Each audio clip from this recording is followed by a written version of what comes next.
ਸਤਿ ਸ਼੍ਰੀ ਅਕਾਲ, ਨਮਸਕਾਰ ਤੇ ਆਦਾਬ। ਮੈਂ ਹਾਂ ਹਰਜਨ ਕੌਰ ਮੰਗੜ ਤੇ ਤੁਸੀਂ ਦੇਖ ਰਹੇ ਹੋ ਇੰਡੋਜ਼ ਟੀਵੀ। ਸਵਾਗਤ ਹੈ ਜੀ ਸਾਰਿਆਂ ਦਾ। ਬੁਲੇਟਿਨ ਦੀ ਸ਼ੁਰੂਆਤ ਕਰਦੇ ਹਾਂ ਜੀ। ਵਿਚਾਰਾਂਗੇ ਪਾਕਿਸਤਾਨ ਦੇ ਮੁੱਦੇ ਤੇ ਇਹਨਾਂ ਮੁੱਦਿਆਂ ਦੇ ਉੱਤੇ ਵਿਚਾਰ ਚਰਚਾ ਕਰਨ ਲਈ ਸਾਡੇ ਸਹਿਯੋਗੀ ਨਾਸਿਰ ਅਲੀ ਜੋ ਕਿ ਲਾਹੌਰ ਇੰਡੋਜ਼ ਟੀਵੀ ਦੇ ਸਟੂਡੀਓ ਤੇ ਮੌਜੂਦ ਨੇ। ਕਰਦੇ ਹਾਂ ਜੀ ਸਵਾਗਤ। ਨਾਸਿਰ ਜੀ ਸਵਾਗਤ ਹੈ। बहुत शुक्रिया मैडम।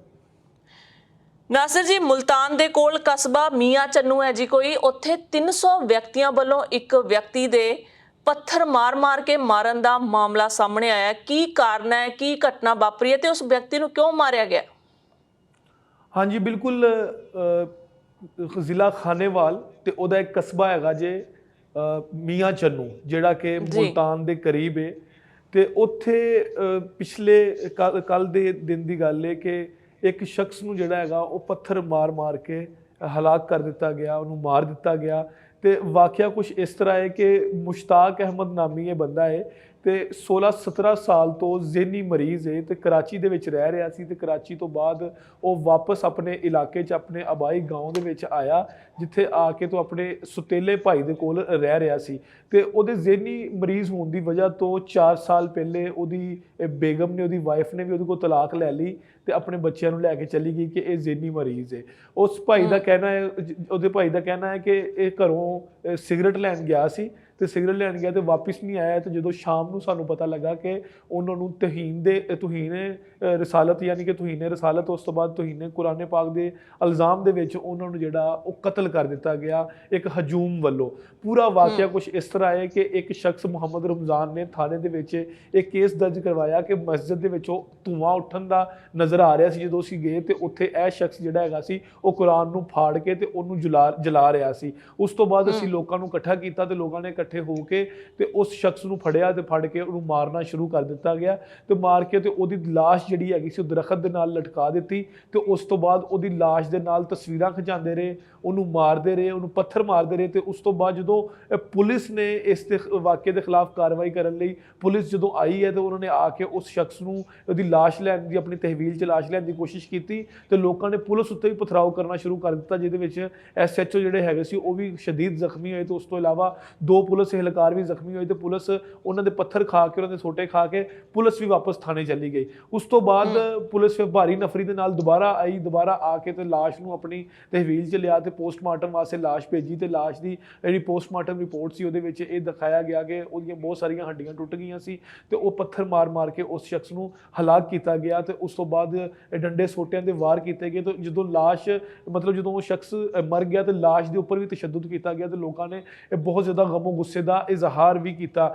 ਪਾਕਿਸਤਾਨ ਦੇ ਵਿੱਚ, ਬਲਕਿ ਇਸ ਖਿੱਤੇ ਦੇ ਵਿੱਚ, ਜਦੋਂ ਗੁਰਦੁਆਰੇ ਦੀ ਤੁਹੀਨ ਦੇ ਵਿੱਚ ਵੀ ਇੱਕ ਸ਼ਖਸ ਨੂੰ ਹਲਾਕ ਕੀਤਾ ਗਿਆ ਸੀ। ਇਸੇ ਤਰੀਕੇ ਨਾਲ ਹੋਰ ਵੀ ਆਪਣੇ ਸਾਡੇ ਇਸ ਖਿੱਤੇ ਦੇ ਵਿੱਚ ਜਦੋਂ ਮਜ਼ਹਬ ਦੇ ਨਾਮ ਤੇ ਲੋਕਾਂ ਨੂੰ ਮਾਰਿਆ ਜਾਂਦਾ ਤੇ ਉਹਦੇ ਪਿੱਛੇ ਬਹੁਤ ਵੱਡੀ ਵਜ੍ਹਾ ਜਿਹੜੀ ਹੁੰਦੀ ਹੈ ਇੱਕ ਛੋਟੇ ਜਿਹੇ ਲੋਕਾਂ ਦੀ ਜਾਂ ਇੱਕ ਮੈਂਟੈਲਿਟੀ ਲੋਕਾਂ ਦੀ ਹੁੰਦੀ ਹੈ ਤੇ ਉਹ ਹਜੂਮ ਦੀ ਸ਼ਕਲ ਬਣ ਕੇ ਤੇ ਲੋਕਾਂ ਨੂੰ ਕਤਲ ਗਾਰਤ ਕਰਨਾ ਸ਼ੁਰੂ ਕਰ ਦਿੰਦੇ ਹੈਗੇ ਨੇ। ਸਿਰਫ ਅਗਰ ਪਾਕਿਸਤਾਨ ਦੀ ਗੱਲ ਕੀਤੀ ਜਾਵੇ ਤਾਂ ਪਾਕਿਸਤਾਨ ਦੇ ਵਿੱਚ ਪਿਛਲੇ ਸਾਲ 600 ਅਫਰਾਦ ਦੇ ਖਿਲਾਫ ਜਿਹੜਾ ਉਹ ਤੁਹੀਨੇ ਮਜ਼ਹਬ ਦਾ ਮੁਕੱਦਮਾ ਦਰਜ ਕੀਤਾ ਗਿਆ ਤੇ ਉਹਦੇ ਵਿੱਚ ਬਹੁਤ ਸਾਰੇ ਲੋਕਾਂ ਨੂੰ ਸਜ਼ਾ ਵੀ ਮਿਲੀ। ਲੇਕਿਨ ਇਹ ਸ਼ਰਮਨਾਕ ਤੇ ਅਫਸੋਸਨਾਕ ਗੱਲ ਇਹ ਹੈਗੀ ਕਿ 61 ਅਫਰਾਦ ਉਹ ਨੇ ਜਿਨ੍ਹਾਂ ਨੂੰ ਹਜੂਮ ਨੇ ਮਾਰਿਆ ਤੇ 61 ਅਫਰਾਦ ਨੂੰ ਹਜੂਮ ਨੇ ਮਾਰ ਕੇ ਪਿਛਲੇ ਸਾਲ ਜਿਹੜਾ ਹਲਾਕ ਕਰ ਦਿੱਤਾ ਗਿਆ, ਜਿਹਦੇ ਵਿੱਚ ਇੱਕ ਸ੍ਰੀਲੰਕਾ ਦੇ ਸ਼ਹਿਰੀ ਪ੍ਰਿਯੰਥਾ ਕੁਮਾਰਾ ਵੀ ਸ਼ਾਮਿਲ ਸੀ, ਮਸ਼ਲ ਖਾਨ ਵੀ ਸ਼ਾਮਿਲ ਸੀ ਤੇ ਉਸ ਤੋਂ ਬਾਅਦ ਬਹੁਤ ਸਾਰੇ ਈਸਾਈ ਲੋਕ ਵੀ ਸ਼ਾਮਿਲ ਸੀ, ਜਿਹੜੇ ਮਜ਼ਦੂਰ ਈਸਾਈ ਅਗਰ ਗੱਲ ਕੀਤੀ ਜਾਵੇ ਤੇ ਉਹ ਵੀ ਮੌਜੂਦ ਸੀ ਜਿਨ੍ਹਾਂ ਨੂੰ ਮਾਰਿਆ ਗਿਆ ਹਜੂਮ ਵੱਲੋਂ। ਇਸ ਤਰ੍ਹਾਂ ਦੇ ਵਾਕਿਆ ਜਿਹੜੇ ਉਹ ਵੱਧਦੇ ਜਾ ਰਹੇ ਨੇ, ਜਿਹਦੇ ਵਿੱਚ ਲੋਕਾਂ ਦੀ ਜ਼ਿਹਨੀ ਕੈਫੀਅਤ, ਡਿਪਰੈਸ਼ਨ ਤੇ ਲੋਕਾਂ ਦਾ ਜਿਹੜਾ ਜਾਰਹਾਨਾ ਤੇ ਮੁਤਸ਼ੱਦਦ ਰਵੱਈਆ ਜਿਹੜਾ ਹੈਗਾ ਉਹ ਵੀ ਸਾਹਮਣੇ ਆਉਂਦਾ ਹੈਗਾ। ਤੇ ਹੁਣ ਤੱਕ ਜਿਹੜਾ ਵਜ਼ੀਰ ਆਜ਼ਮ ਇਮਰਾਨ ਖਾਨ ਸਾਹਿਬ ਨੇ ਇਸ ਵਾਕਿਏ ਦਾ ਨੋਟਿਸ ਖੁਦ ਲਿਆ ਹੈਗਾ ਤੇ ਵਜ਼ੀਰ ਆਜ਼ਮ ਨੇ ਇੱਕ ਟਵੀਟ ਕੀਤੀ ਕਿ ਅਸੀਂ ਇਹਨਾਂ ਲੋਕਾਂ ਨੂੰ ਜਿਹੜਾ ਹੈਗਾ ਉਹ ਕੈਫਰੇ ਕਿਰਦਾਰ ਤੱਕ ਪਹੁੰਚਾਉਣਾ ਹੈ। ਪੁਲਿਸ ਦੀ ਜਿਹੜੀ ਕਾਰਵਾਈ ਹੋਈ ਹੈ, ਹੁਣ ਤੱਕ 85 ਅਫਰਾਦ ਜਿਹੜੇ ਹੈਗੇ ਉਹਨਾਂ ਨੂੰ ਗ੍ਰਿਫਤਾਰ ਕਰ ਲਿਆ ਗਿਆ, 300 ਅਫਰਾਦ ਦੇ ਖਿਲਾਫ ਮੁਕੱਦਮਾ ਦਰਜ ਕੀਤਾ ਗਿਆ। ਫੋਰੈਂਸਿਕ ਰਿਪੋਰਟ ਜਿਹੜੀ ਆਈ ਹੈ ਇਹ ਫੁਟੇਜ ਦੀ, ਉਹਦੇ ਵਿੱਚ ਦੇ ਮੁਤਾਬਿਕ 85 ਅਫਰਾਦ ਜਿਹੜੇ ਹੈਗੇ ਨੇ ਉਹਨਾਂ ਨੂੰ ਗ੍ਰਿਫਤਾਰ ਕੀਤਾ ਗਿਆ, ਜਿੱਥੇ ਮਰਕਜ਼ੀ ਮੁਲਜ਼ਮ ਵੀ ਸ਼ਾਮਲ ਹੈਗੇ ਜਿਨ੍ਹਾਂ ਨੇ ਲੋਕਾਂ ਨੂੰ ਬੜਾਵਾ ਦਿੱਤਾ ਤੇ ਲੋਕਾਂ ਦੇ ਅੰਦਰ ਨਫ਼ਰਤ ਦੀ ਅੱਗ ਪਾਈ ਹੈਗੀ। ਉਹ ਜਿਹੜੇ ਮੇਨ ਮੁਲਜ਼ਮ ਹੈਗੇ ਸੀ 5 ਉਹ ਵੀ ਗ੍ਰਿਫਤਾਰ ਕਰ ਲਿੱਤੇ ਗਏ ਨੇ। ਜਿਹਨੇ ਰਪੜ ਦਰਜ ਕਰਵਾਈ ਸੀ ਉਹਨੂੰ ਵੀ ਗ੍ਰਿਫਤਾਰ ਕਰ ਲਿਆ ਗਿਆ ਕਿਉਂਕਿ ਉਹਦੀ ਵਜ੍ਹਾ ਤੋਂ ਇਹ ਵਾਕਿਆ ਨੂੰ ਜਿਹੜੀ ਹਵਾ ਮਿਲੀ ਤੇ ਉਹ ਵਾਕਿਆ ਜਿਹੜਾ ਹੈਗਾ ਇਹ ਪੂਰੇ ਲੋਕਾਂ ਦੇ ਵਿੱਚ ਨਫ਼ਰਤ ਪੈਦਾ ਕਰਕੇ ਤੇ ਉਸ ਸ਼ਖਸ ਨੂੰ ਜਿਹੜਾ ਪਹਿਲੇ ਜ਼ਿਹਨੀ ਮਰੀਜ਼ ਸੀ, ਜਿਹਨੂੰ ਆਪਣਾ ਨਹੀਂ ਸੀ ਪਤਾ ਹੈਗਾ, ਤੇ ਉਹਨੂੰ ਜਿਹੜਾ ਮੌਤ ਦੇ ਘਾਟ ਉਤਾਰ ਦਿੱਤਾ ਗਿਆ। ਵਜ਼ੀਰ ਆਜ਼ਮ ਪੰਜਾਬ ਉਸਮਾਨ ਬੁਜ਼ਾਰ ਨੇ ਵੀ ਇਸ ਕੇਸ ਦੀ ਖੁਦ ਜਿਹੜੀ ਹੈਗੀ ਹੈ ਇਹਦੇ ਉੱਪਰ ਐਕਸ਼ਨ ਲਿਆ ਹੈਗਾ ਤੇ ਕਿਹਾ ਹੈਗਾ ਕਿ ਅਸੀਂ ਲੋਕਾਂ ਨੂੰ, ਜਿੰਨੇ ਵੀ ਲੋਕ ਅਸੀਂ ਗ੍ਰਿਫਤਾਰ ਕੀਤੇ ਨੇ, ਉਹਨਾਂ ਨੇ ਕਾਨੂੰਨ ਨੂੰ ਹੱਥ 'ਚ ਲਿਆ ਹੈਗਾ ਤੇ ਕਾਨੂੰਨ ਨੂੰ ਹੱਥ 'ਚ ਲੈਣ ਦੀ ਵਜ੍ਹਾ ਤੋਂ ਅਸੀਂ ਉਹਨਾਂ ਨੂੰ ਕੈਫਰੇ ਕਿਰਦਾਰ ਤੱਕ ਪਹੁੰਚਾਵਾਂਗੇ। ਜੀ, ਗੱਲ ਕਰਦੇ ਹਾਂ ਜੀ ਪਾਕਿਸਤਾਨ ਦੇ ਵਿੱਚ ਵਾਪਰੀ ਅਜਿਹੀ ਘਟਨਾ ਦੀ, ਦਿਲ ਦਹਿਲਾਊ ਘਟਨਾ। ਓਨਰ ਕਿਲਿੰਗ ਦੇ ਮਾਮਲੇ ਵਿੱਚ ਇੱਕ ਜੋੜੇ ਨੂੰ ਉਹਨਾਂ ਦੇ ਬੱਚਿਆਂ ਦੇ ਸਾਹਮਣੇ ਹੀ ਮਾਰ ਦਿੱਤਾ ਗਿਆ, ਕਤਲ ਕਰ ਦਿੱਤਾ ਗਿਆ ਬੁਰੇ ਤਰੀਕੇ ਦੇ ਨਾਲ। ਸੋ ਇਹ ਕਿੱਥੋਂ ਦੀ ਘਟਨਾ ਹੈ? ਬੱਚਿਆਂ ਦੇ ਸਾਹਮਣੇ ਹੀ ਕਿਉਂ ਮਾਰਿਆ ਗਿਆ? ਕੀ ਕਾਰਨ ਸਨ ਇਸ ਘਟਨਾ ਦੇ ਪਿੱਛੇ? ਹਾਂਜੀ, ਇਹ ਬਲੋਚਿਸਤਾਨ ਦਾ ਇਲਾਕਾ ਕੋਇਟਾ ਦੇ ਇੱਕ ਛੋਟਾ ਜਿਹਾ ਕਸਬਾ ਮਸਤੋਂਗ ਹੈਗਾ ਜੇ, ਉਹਦੇ ਵਿੱਚ ਇਹ ਵਾਕਿਆ ਪੇਸ਼ ਆਇਆ। ਇਹ ਇੱਕ ਜੋੜਾ ਜਿਨ੍ਹਾਂ ਨੇ ਅੱਜ ਤੋਂ 10 ਸਾਲ ਪਹਿਲੇ ਪਸੰਦ ਦੀ ਸ਼ਾਦੀ ਕੀਤੀ ਸੀ ਤੇ ਆਪਣੇ ਪਿੰਡ ਤੋਂ ਫਰਾਰ ਹੋ ਕੇ ਉਹ ਇਸ ਇਲਾਕੇ 'ਚ ਛੁਪ ਕੇ ਕਿਰਾਏ ਦੇ ਮਕਾਨ ਤੇ ਰਹਿ ਰਹੇ ਸੀ। ਇਹ ਟਾਰਗੇਟ ਜਿਹੜਾ ਹੈਗਾ, ਟਾਰਗੇਟ ਕਿਲਿੰਗ ਕੀਤੀ ਗਈ, ਓਨਰ ਕਿਲਿੰਗ ਕੀਤੀ ਗਈ ਉਹਨਾਂ ਦੀ।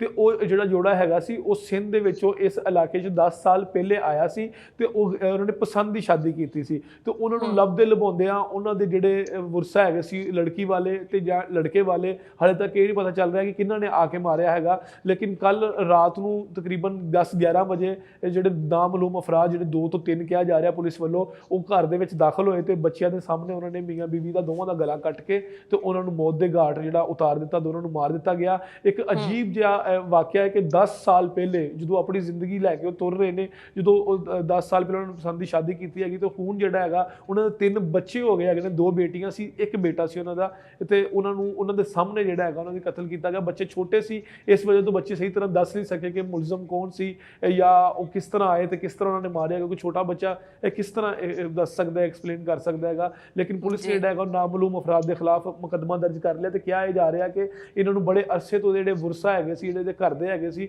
ਉਹ ਇਹਨਾਂ ਨੂੰ ਲੱਭ ਰਹੇ ਸੀ ਤੇ ਇਹਨਾਂ ਨੂੰ, ਲੇਕਿਨ ਇਹ ਛੁਪ ਕੇ ਬੈਠੇ ਹੋਏ ਸੀ ਪਿਛਲੇ 10 ਸਾਲ ਤੋਂ। ਤੇ 10 ਸਾਲ ਬਾਅਦ ਜਿਹੜਾ ਮਾਰਨਾ ਇੱਕ ਇੰਤਹਾਈ ਅਫਸੋਸਨਾਕ ਅਮਲ ਹੈ। ਇਹ ਗੈਰਤ ਦੇ ਨਾਮ ਤੇ ਜਿਹੜਾ ਪਾਕਿਸਤਾਨ ਦੇ ਵਿੱਚ ਹੁਣ ਤੱਕ ਜਿਹੜੇ ਗੈਰਤ ਦੇ ਨਾਮ ਤੇ ਕਤਲ ਹੋਏ ਨੇ ਉਹ ਸਭ ਤੋਂ ਜ਼ਿਆਦਾ ਬਲੋਚਿਸਤਾਨ ਦੇ ਵਿੱਚ ਹੋਏ ਨੇ। 121 ਅਫਰਾਦ ਜਿਹੜੇ ਹੈਗੇ ਨੇ ਉਹ ਗੈਰਤ ਦੇ ਨਾਮ ਤੇ ਬਲੋਚਿਸਤਾਨ 'ਚ ਪਿਛਲੇ ਸਾਲ ਕਤਲ ਹੋਏ ਨੇ, ਜਿਹਦੇ ਵਿੱਚ 57 ਮਰਦ ਹੈਗੇ ਨੇ ਤੇ ਬਾਕੀ ਔਰਤਾਂ ਸ਼ਾਮਿਲ ਨੇ। ਪਸੰਦ ਦੀ ਸ਼ਾਦੀ ਕਰਨ ਦੇ ਵਾਕਿਆਤ ਜਿਹੜੇ ਹੈਗੇ ਨੇ ਉਹਦੇ ਖਿਲਾਫ ਜਿਹੜੀ ਓਨਰ ਕਿਲਿੰਗ ਹੈਗੀ ਨੇ ਉਹ ਬਹੁਤ ਜ਼ਿਆਦਾ ਨੇ। ਪੁਲਿਸ ਨੇ ਨਾਮਾਲੂਮ ਅਫਰਾਦ ਦੇ ਖਿਲਾਫ ਮੁਕੱਦਮਾ ਦਰਜ ਕਰਕੇ ਛਾਪੇ ਮਾਰਨੇ ਸ਼ੁਰੂ ਕਰ ਦਿੱਤੇ ਗਏ ਤੇ ਇਹ ਕਿਹਾ ਜਾ ਰਿਹਾ ਕਿ ਜਿਨ੍ਹਾਂ ਅਫਰਾਦ ਨੂੰ ਫੜਨਾ ਹੈ ਉਹ ਅਫਰਾਦ ਫਰਾਰ ਹੋ ਗਏ ਨੇ। ਤੇ ਜਿਹੜੇ ਉਹਨਾਂ ਦਾ ਪਿੱਛੋਂ ਗਾঁव ਹੈਗਾ ਸੀ, ਆਬਾਈ ਗਾँव ਹੈਗਾ ਸੀ, ਉਸ ਗਾँव ਦੇ ਵਿੱਚ ਜਦੋਂ ਇਹ ਛਾਪੇ ਮਾਰੇ ਗਏ ਤੇ ਉਹ ਬਹੁਤ ਸਾਰੇ ਲੋਕ ਉੱਥੋਂ ਜਿਹੜੇ ਉਹਨਾਂ ਦੇ ਕਰੀਬੀ ਲੋਕ ਸੀ, ਰਿਸ਼ਤੇਦਾਰ ਸੀ, ਉਹ ਘਰਾਂ ਚੋਂ ਫਰਾਰ ਹੋ ਗਏ। ਤੇ ਕਿਹਾ ਇਹੀ ਜਾ ਰਿਹਾ ਕਿ ਓਨਰ ਕਿਲਿੰਗ ਦਾ ਇਹ ਵਾਕਿਆ ਹੈ ਤੇ ਇੱਕ ਦਿਲ ਦਹਿਲਾ ਦੇਣ ਵਾਲਾ ਵਾਕਿਆ ਕਿ ਜਿਹੜੇ ਬੱਚੇ ਹੈ ਉਹਨਾਂ ਦੇ ਸਾਹਮਣੇ ਜਿਹੜੇ ਉਹਨਾਂ ਦੇ ਮਾਪਿਓ ਨੂੰ ਮਾਰ ਦਿੱਤਾ ਗਿਆ। ਨਾਸਰ ਜੀ, ਅਗਲੀ ਗੱਲ ਕਰਦੇ ਹਾਂ ਜੀ। ਓਪੋਜੀਸ਼ਨ ਪਾਰਟੀ ਵੱਲੋਂ ਨੋ ਟਰਸਟ ਬਿੱਲ ਲੈ ਕੇ ਆਇਆ ਜਾ ਰਿਹਾ ਪਾਰਲੀਮੈਂਟ ਦੇ ਵਿੱਚ ਪ੍ਰਧਾਨ ਮੰਤਰੀ ਇਮਰਾਨ ਖਾਨ ਨੂੰ ਹਟਾਉਣ ਲਈ।